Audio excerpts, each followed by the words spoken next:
ഏകദേശം 10 വർഷങ്ങൾക്ക് മുൻപാണ് നമ്മളെ പുറകിലുള്ള ഈ തൂക്കുപാലം ഉദ്ഘാടനം കഴിഞ്ഞത്. ഏകദേശം 2 കോടി രൂപയോളം ചെലവഴിച്ചിട്ടാണ് പദ്ധതി പൂർത്തീകരിച്ചത്. എന്നാൽ അതിന്റെ ഒരു ഗുണം ഈ പ്രദേശത്തുള്ള ആളുകൾക്കോ ഈ പ്രദേശവാസികൾക്കോ ഈ ഇവിടുത്തെ ജനങ്ങൾക്കോ അത് ലഭ്യമായിട്ടില്ല. കുറഞ്ഞ കാലം അത് ഉപയോഗപ്പെടുത്തി അതിനെ തുരുമ്പെടുത്ത് അത് അടച്ചിടുന്ന സാഹചര്യത്തിലേക്കാണ് കൊണ്ടുപോയത്. 25 വർഷങ്ങൾ മികവിന്റെ പാതയിൽ. ഓരോ വിദ്യാർത്ഥിയും ഏറ്റവും മികച്ച രീതിയിൽ വളരാനുള്ള അവസരങ്ങൾ ഇവിടെ ഏറെയാണ്. IETHSS, നിങ്ങളുടെ ഭാവി ഇവിടെ ആരംഭിക്കുക. അത് ദിനംപ്രതി ആയിരക്കണക്കിന് വിദ്യാർത്ഥികളും തൊഴിലുറപ്പ് തൊഴിലാളികളും അതുപോലെ തന്നെ ടൂറിസം മേഖലയുമായി ബന്ധപ്പെട്ട് തീരദേശത്ത് വരുന്ന കൂട്ടായി പടിഞ്ഞാറക്കര ബീച്ചിൽ വരുന്ന ആളുകളൊക്കെ ഈ പ്രദേശത്ത് വന്ന് സന്ദർശനം നടത്തിയിട്ടാണ് പോയിരുന്നത്. അതിനെല്ലാം അതീതമായിട്ടാണ് ഇപ്പോൾ നടന്നുകൊണ്ടിരിക്കുന്നത്. കഴിഞ്ഞ 4 വർഷത്തോളമായിട്ട് വീണ്ടും ഇത് അടച്ചിട്ട് ആർക്കും സഞ്ചാരയോഗ്യമല്ലാത്ത രീതിയിൽ കലക്ടറുടെയും തഹസിൽദാരുടെയും നേതൃത്വത്തിലാണ് ഇത് അടച്ചിട്ട് ഇപ്പം നിലവിൽ നിൽക്കുന്നത്. ഇതിന് ഒരു ബദൽ സംവിധാനം ചെയ്യാനോ അല്ലെങ്കിൽ ഇത് സർക്കാരിന്റെ ശ്രദ്ധയിൽപ്പെടുത്തി അതിന് വേണ്ടിയ ഫണ്ടുകൾ കണ്ടെത്താനോ ഇവിടുത്തെ MLA KT ജലീൽ ഇതിനുവരെ മുതിർന്നിട്ടില്ല എന്നുള്ളതാണ്.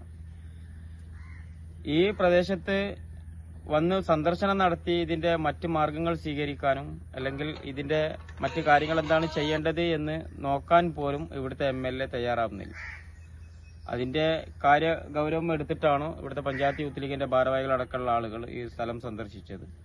അതുമായി ബന്ധപ്പെട്ടിട്ട് ഇനിയും ഇതിന്റെ മുകളിൽ ഈ സ്കൂൾ തുറക്കുന്നതുമായി ബന്ധപ്പെട്ട് ഇനിയും സഞ്ചാരയോഗ്യമല്ലാത്ത ഈ സാഹചര്യം ഒരുപാട് കറങ്ങി തിരിഞ്ഞിട്ട് വേണം മംഗലം പ്രദേശത്ത് കൂടെ ഇപ്പോ കടന്നിട്ട് വേണം സ്കൂളിലേക്ക് പോകണമെന്നുണ്ടെങ്കിൽ. ഇപ്പോൾ പാലം സർക്കാർ അടച്ചിട്ടും ഉദ്യോഗസ്ഥന്മാർ മുനിസിപ്പാലിറ്റി നമ്മളെ പഞ്ചായത്ത് ബ്ലോക്ക് 3 സ്ഥാപനം കൂടി വന്നിട്ടാണ് ഇത് അടച്ചിട്ടുള്ളത്.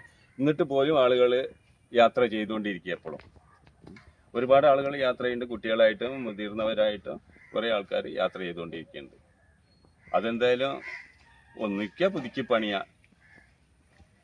ഇതിൽ സംവിധാനം ആയാലും ഇതിനൊരു ബദൽ സംവിധാനം ഉണ്ടായേ പറ്റുള്ളൂ. അത്രയും പ്രയാസപ്പെട്ടുള്ളതാണ് ഇവിടെയുള്ള ജനങ്ങൾ ജീവിക്കുന്നത്. യാത്ര എന്തെങ്കിലും ആസ്പത്രിയിലേക്കോ കോളേജിലേക്കോ പോകണമെങ്കിൽ ഈ പാലല്ലാതെ വേറൊരു ആശ്രയം ഈ ഭാഗത്തുള്ളവർക്കില്ല. ഏവിയേഷൻ ടീച്ചേഴ്സ് മേഖലകളിൽ മികച്ച ജോലിയും വരുമാനവും നേടാം. അതും 10 വർഷത്തെ പ്രവർത്തന പാരമ്പര്യം കൊണ്ട് 300-ൽ പരം വിദ്യാർത്ഥികൾക്ക് ഇന്ത്യയിലും വിദേശത്തും ജോലി നൽകിയ ഗ്ലോബൽ അക്കാദമിയിലൂടെ 1 വർഷത്തെ aviation, travel and tourism, Montessori TTC കോഴ്സുകൾക്കൊപ്പം 3 വർഷത്തെ ഏവിയേഷൻ ഡിഗ്രി കോഴ്സും പഠിക്കാം. അതും ഏറ്റവും കുറഞ്ഞ ഫീസിൽ കേന്ദ്ര ഗവൺമെന്റ് അംഗീകൃത സർട്ടിഫിക്കറ്റോടുകൂടി. പഠനത്തോടൊപ്പം ഫ്രീ സ്പോക്കൺ ഇംഗ്ലീഷ് ട്രെയിനിങ്ങും മലേഷ്യ ഉൾപ്പെടെയുള്ള സ്ഥലങ്ങളിലേക്ക് വിനോദയാത്രയും.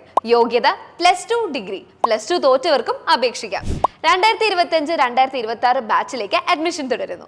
ബ്രാഞ്ചസ് തിരൂർ, വളാഞ്ചേരി, ചെമ്മാട്, എടപ്പാൾ. കൂടുതൽ വിവരങ്ങൾക്കായി വിളിക്കൂ 8057564120 79026 38001 99466 53040.